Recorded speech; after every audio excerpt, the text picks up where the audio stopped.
Alright, coaster fans, what's going on now? You'll notice that I'm actually not in front of my laptop this time. That's because I've decided to write this episode out, and this is a special episode of Best of the Best because this is my March Madness edition.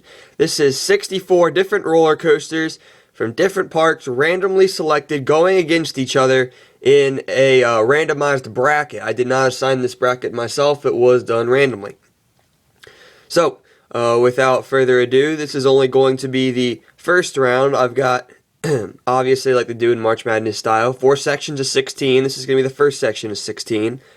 And so we're going to take these 16 roller coasters right here, and we're going to take it down to 8 of them.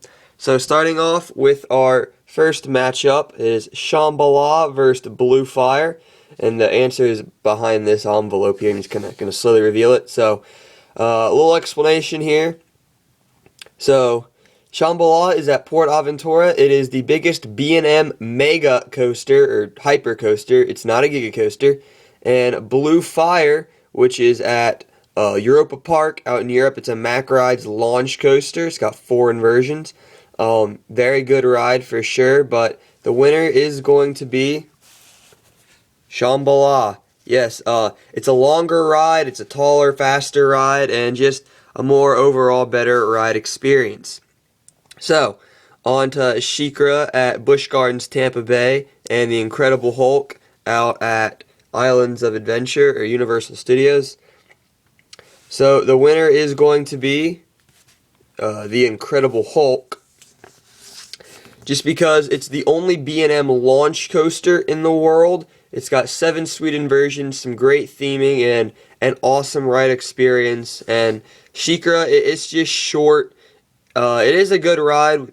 Definitely a very good dive machine, don't get me wrong, but I just think that the Incredible Hulk is much better. So now T-Express versus King Ka. Wonder who could be winning this. Yep, King Ka. This isn't one of my tougher matchups. I get actually a lot of these because they're all so good roller coasters are really, really tough. So these are kind of just also mainly my opinion. If your opinions are the same, great. If they're not, oh well. So King Ka will win this for being a lot faster, a lot taller, and a lot funner. But actually people don't really like King Ka because it's got the over-the-shoulder restraints instead of the lap bar. But still a good ride. So now on to Dodonpa versus Behemoth, and it will actually go to Behemoth.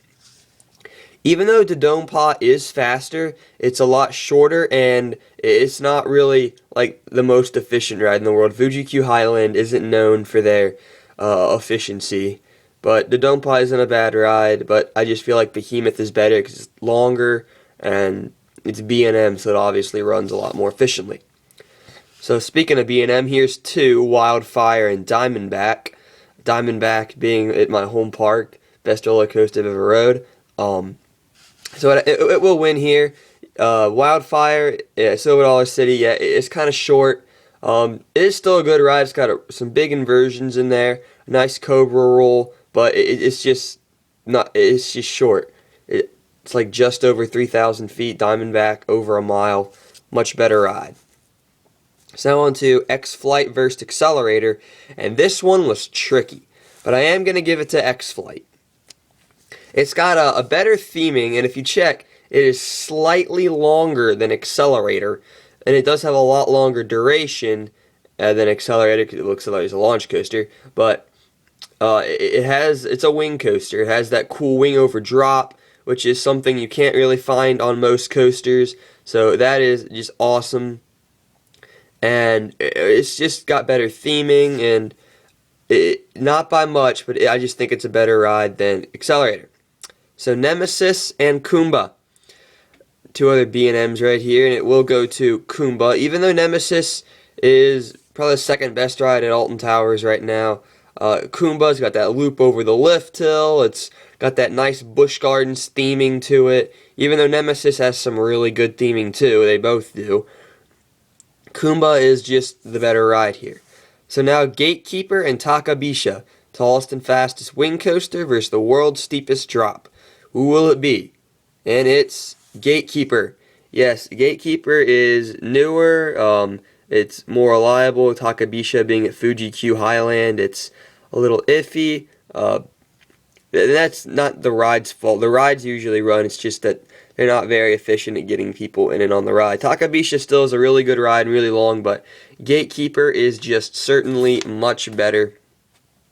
And so that will conclude our first episode here. You can see our 8 winners out there. We got Shambhala taking on the Incredible Hulk, King Dakar taking on Behemoth, Diamondback taking on X-Flight, and Kumba being on Gatekeeper. And now here is a sneak peek at the next episode that will be coming here very shortly. So again, this is the Coaster Poster signing off, saying keep calm and ride coasters.